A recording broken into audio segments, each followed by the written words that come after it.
بہاولپور اور بھاول نگر میں 4 یونٹس کو سٹینڈ بائی رکھا گیا ہے۔ سیالکوٹ والوں کو ایک طرف دریائے چناب کے بپھرنے کا خوف ہے تو دوسری طرف آسمان سے مسلسل برستی بارش نے تباہی مچا دی ہے۔ 49 سالہ ریکارڈ ٹوٹ گیا ہے۔ 24 گھنٹے میں 405 ملی لیٹر سے زیادہ بارش ریکارڈ کی جا چکی ہے۔ محکمہ موسمیات اسلام آباد کے مطابق سیالکوٹ میں اس سے پہلے 6 اگست 1976 میں 339.7 ملی میٹر بارش ہوئی تھی۔ سیالکوٹ کے مرکزی علاقوں گرد و نواح کے تمام علاقوں میں پانی ہی پانی دکھائی دے رہا ہے۔ کوئی بھی ایسی سڑک، چوراہا، بازار، گلی یا محلہ ایسا نہیں جہاں 2 سے 3 فٹ پانی کھڑا نہ ہوا ہو۔ دوسری جانب بپھرا ہوا راوی اور اس سے ملحقہ نالے لاہور، شیخوپورہ اور آس پاس کے علاقوں پر چڑھ دوڑے ہیں۔ 38 سال بعد سیلاب لاہور کے دروازے پر دستک دے رہا ہے۔ لاہور کے آس پاس کے علاقے شدید خطرے میں ہیں۔ دریا راوی میں اس وقت بڑا سیلابی ریلا شاہدرہ سے گزر رہا ہے۔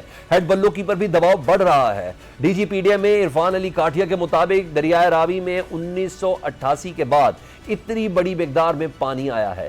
آئندہ 2 سے 3 دن میں دریائے راوی سے بڑا سیلابی ریلا گزرے گا۔ اب کیونکہ یہ پانی بھی تقریباً 38 سے 39 سال بعد اتنا پانی آ رہا ہے۔ لاسٹ 88 میں 3,46,000 کیوسکس آیا جو شاہدرہ کے مقام سے 2.5 لاکھ کیوسک کی کیپیسٹی سے گزرے گا۔ جسر کے مقام پہ اس وقت ٹوٹل جو فلو ہے وہ 2,40,000 کے قریب ہے اور وہاں سے یہ پانی آج رات 10 سے 12 کے درمیان کسی بھی وقت یہ لاہور کے پاس سے گزرے گا شاہدرہ کے مقام سے، اور کل صبح 9 بجے یہ پانی بلوکی کے مقام سے یہ گزرے گا۔ بھارت پاکستان کے خلاف پانی کو بطور ہتھیار استعمال کر رہا ہے۔ راوی پر تھین ڈیم، جناب پر سلال ڈیم، بگلیار ڈیم، پاکل دل ڈیم اور جہلم پر کشن گنگا ڈیم میں پانی جمع پاکستان کے لیے واٹر بم بن گیا ہے۔ سنتاس معاہدہ معطل رہا تو پاکستان مکمل طور پر بھارت کے رحم و کرم پر آ جائے گا۔ وہ جب چاہے گا بغیر گولی چلائے اور جہاز اڑائے پاکستان میں تباہی پھیلا دے گا۔ بھارت نے کشمیر ریجن کے دریاؤں پر بنے ڈیمز کے تمام دروازے کھول دیے۔ بھارتی سرکاری ذرائع کے مطابق کشمیر پر ریجن کے دریاؤں پر ڈیم سے تقریباً 2 لاکھ کیوسک پانی چھوڑے جانے کا امکان ہے۔ ذرائع نے کہا ہے کہ واضح نہیں کہ بھارت کی جانب سے پانی کا اخراج ایک بار ہوگا یا مرحلہ وار۔ وزیر منصوبہ بندی احسن اقبال کہتے ہیں کہ بھارت نے پانی کو ہتھیار بنایا ہے۔ لگتا ہے بھارت پانی جمع کر کے پاکستان کی طرف بھیج رہا ہے تاکہ پاکستان کا زیادہ سے زیادہ نقصان ہو۔ بھارت نے پانی کو ہتھیار بنایا ہے اور ایک آبی جارحیت کی ہے۔ اگر وہ انڈس واٹر ٹریٹی کے مطابق پاکستان کے ساتھ ورکنگ انفارمیشن رکھتا تو شاید اس سے آدھا نقصان ہوتا، اور یہ لگتا یوں ہے کہ وہ پانی جمع کر کے اور ریلوں کی صورت میں پاکستان کی طرف ریلیز کر رہے ہیں، جس سے پاکستان میں پانی سے زیادہ نقصان ہو۔ مقبوضہ کشمیر میں دریائے چناب پر بڑے ڈیمز کی پانی ذخیرہ کرنے کی صلاحیت 12 لاکھ ہیکٹر فٹ سے زیادہ ہے۔ سنتاس معاہدے کی معطلی سے پہلے دریائے چناب پر سلال ڈیم میں 10,000 ہیکٹر فٹ پانی ذخیرہ کیا جا رہا تھا۔ 1 مئی سے ڈیم کی ڈی سلٹنگ کر کے اس میں بہت حد تک اضافہ کر لیا ہے۔ ریکارڈ کے مطابق سلال ڈیم کی پانی ذخیرہ کرنے کی کل صلاحیت 2,88,000 ایکڑ فٹ سے زیادہ ہے۔ اسی طرح دریائے چناب پر متنازع بگلیار ڈیم کی پانی ذخیرہ کرنے کی صلاحیت 3,21,000 ایکڑ فٹ سے زیادہ ہے، جبکہ دریائے چناب پر ایک قائم پاکل دل ڈیم کی پانی ذخیرہ کرنے کی صلاحیت 88,000 ایکڑ فٹ ہے۔ دوسری جانب دریائے جہلم پر قائم متنازع کشن گنگا ڈیم کی پانی ذخیرہ کرنے کی صلاحیت 14,000 ایکڑ فٹ ہے۔ آج کل مونسون کے سیزن میں مقبوضہ کشمیر میں دریائے چناب، راوی اور جہلم پر قائم یہ ڈیم پاکستان کے خلاف واٹر بم کے طور پر استعمال ہو رہے ہیں۔ بھارت کسی بھی وقت ان ڈیمز کے سپل ویز کھول کر پاکستان میں تباہی مچا سکتا ہے، جس کی ایک جھلک دریائے چناب پر سلال اور راوی پر تھین ڈیم کے گیٹ کھلنے سے دیکھی جا سکتی ہے۔ انڈین ڈیم تھین اپنی گنجائش کے قریب بھر چکا ہے اور سپل ویز کھولنے کے بعد 77,000 کیوسک پانی کا اخراج جاری ہے۔ دریائے راوی پر قائم تھین ڈیم 26 لاکھ ایکڑ فٹ پانی ذخیرہ کرنے کی صلاحیت رکھتا ہے، جس کے ایکٹیو کیپیسٹی 19 لاکھ ایکڑ فٹ سے زیادہ ہے۔ گزشتہ روز تھین ڈیم کے سپل ویز کھلنے سے کوٹ نینا کے مقام پر دریائے راوی میں 2,10,000 کیوسک کا سیلابی ریلا داخل ہو چکا ہے، جس سے لاہور سمیت راوی کے آس پاس کے علاقے خطرناک سیلابی صورتحال سے دو بدو ہیں۔